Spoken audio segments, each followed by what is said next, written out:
Alright guys, this video is going to be on to my Project F-150. I got done putting in the timing chain, the cams.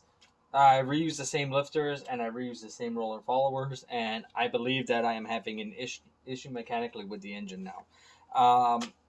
And I believe it's a compression issue, just by the way that the engine's running and the way that it smells out of the back of the vehicle.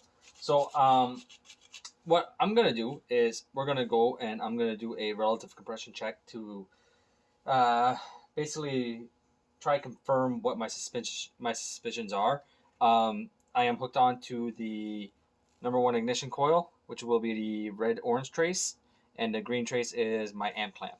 Now, I don't have a high enough amp clamp in order to test this at, let's just say, 800 amps, because that's what the initial starter current draw for this vehicle is roughly about 800 amps. I have a 400 amp clamp max, but after the peak, we get a very clear waveform onto the screen. So I'm going to get started. We're going to get started, I should say. I'm going to crank the engine. I have it set up onto a 1-second division, 20 volts onto channel 1, and then I have it set to 500 amps on channel 2, even though this is a 450. So I'm just going to close this, give us a wider screen to look at, bring you guys in a little bit closer. And like I said, we're going to take and we're going to try to dissect what we see.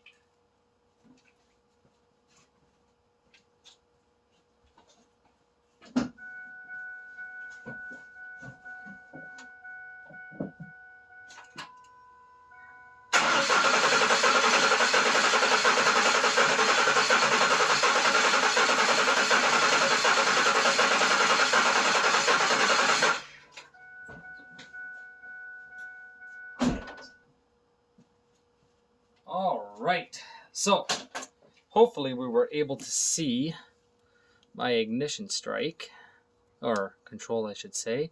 We're gonna stop this. I hate using gloves with laptops. They never work properly. Okay, let's stop this. Let's go back. Whenever you're doing a relative compression check, always take and make sure that you're doing a, how can I put it? At least between a, I would like to say 8 to 12 seconds of crank. That way you're able to really see any inconsistencies into the waveform. And as you can see right here, actually, this is actually a perfect opportunity. We'll go like this. Hey, get over here. And yeah, got some mosquitoes because it's that type of night. Why won't it let me select you? Oh, that's why. Oh, no. Wrong one. It wasn't on my pointer. There we go. Okay. So we'll take and we'll... come on. We'll hold this down. And we are going to take and we're going to zoom in. What I like to do when I'm looking at relative compression waveforms is that I don't like to take and look directly at the first couple. So I'll come more over to this area. So this is my cylinder number 1. We are going to take and find my the firing order for this vehicle, and I will be right back with that. What I'm going to do at this point right here is take and zoom in real quick. And actually, can we... No, well, I'm going to zoom out of that, and we're going to take from here to here. Yeah, we'll take from there to there. Whoa, I don't know what happened there. There. All right. So the reason that you're seeing this type of ignition signal is because this is a triple strike system. So at low RPMs, what the computer strategy is for Ford on some but not all their vehicles is to take and fire the spark plug 3 times. Now, this was mainly to try and control the emissions. So, hey, the mosquito, I'm telling you. All right, so we're gonna bring up my program that I created. We're gonna see if we can't use it real quick to try figure out what is going on. And for this one right here, we're going to take the cylinder sync, and we are also going to bring out the 720. No, and the 720 we're not going to need right now, so we'll leave that like that. We'll minimize that. We'll bring out the cylinder sync and let you guys see what this program is supposed to be able to do for you. So this is an 8-cylinder, so what we're going to do is generate 1, 2, 3, 4, 5, 6, 7, 8, just by hitting the generate button. So we know that from here, this is my cylinder number 1. And it's not a timing issue. As you can tell, the strikes are almost right at top dead center. So that's a good indication for me. So that's cylinder number 1. And like I said, we're going to get the firing order for sure. And then we'll go from there. Okay. So I'll just set these up. I'll go grab the firing order real quick. And we'll see what cylinder is what. So where this peak is supposed to be is right here. And it's all the way down here. So there's almost no compression on that cylinder and that one. So I'm going to pause you guys. I'll be right back with the firing order. All right, so I got the firing order, so we're going to punch that in. We're going to go 1. Oh, helps if I press 1. 1, 3, 726, 7, 2, and 6.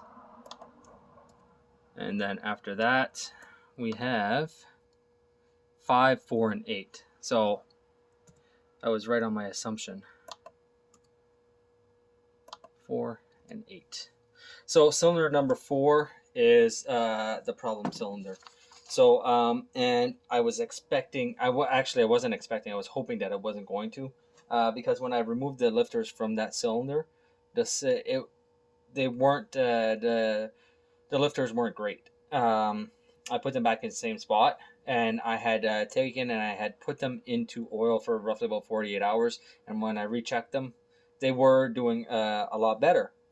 But I guess that doing a physical check with your hands isn't the same thing as an engine rotating at 800 RPMs. So right off the bat, number 4 is our suspect cylinder. As you can see, very, very low compression. So in case anybody is wondering what a relative compression is, relative compression is verifying the cylinder's ability to seal relative to the other cylinders. That's the best way that I can describe it. Now, the way that you do this is with an amp clamp. So what the amp clamp does is that as you have a rise and peak, that is reading the relative compression of the engine, but using current instead of pressure. So if you have relatively even peaks all the way across, you would not necessarily go towards a how can I put it? You wouldn't go towards necessarily a mechanical issue on the car. You would theoretically go more towards an electronic event onto a car. So either a coil event or a fuel event. But because this is very, very evident that there's an issue, I'm going to be chasing down a mechanical issue onto this one. So the next step is I'm going to remove spark plug number 4. We're going to go in cylinder with the pressure transducer, and we're going to see what type of issue comes up there. So what I'm going to do here is I'm actually going to take and make a print screen of this, and I will set everything up for the in cylinder, and I will get back to you guys. Alright guys, everything's set up. We're going to go ahead, I'm going to crank this over, and we're going to see what type of waveform we have onto this, if any.